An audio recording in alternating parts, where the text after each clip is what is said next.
In the National Assembly, Kimani Ichung'wa is set to highlight the government agenda a week before the House resumes its sittings. Among key issues to be discussed is the repeal of the Estate Duty Act that has been the center of debate amidst allegations by a section of the ruling regime of tax evasion by prominent people in Kenya. President William Ruto is on record that the ongoing anti-government meetings led by Raila Odinga under the Azimio la Umoja are protest against government tough stance to end tax waivers.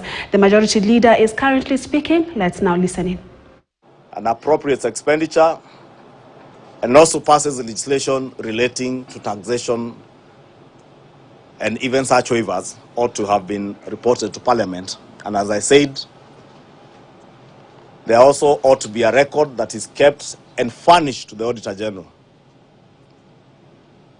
A casual look at what has been given to Parliament from the Auditor General's office indicates that it is not all waivers, exemptions, and reliefs that were granted over this period were communicated to the Office of the Auditor General.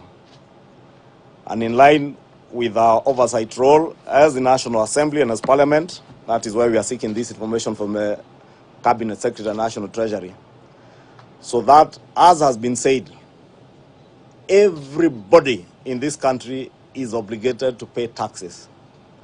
And nobody, as the Constitution says, can use their public office to grant themselves tax waivers, either individually, to their families, their companies, or those who are related to them.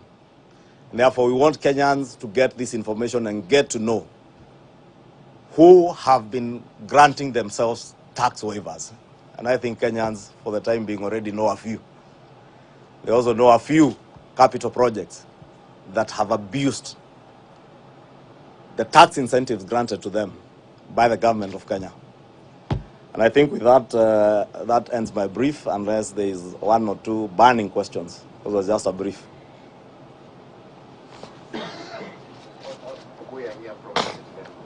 Obuya. Yes, Obuya. What is the end game?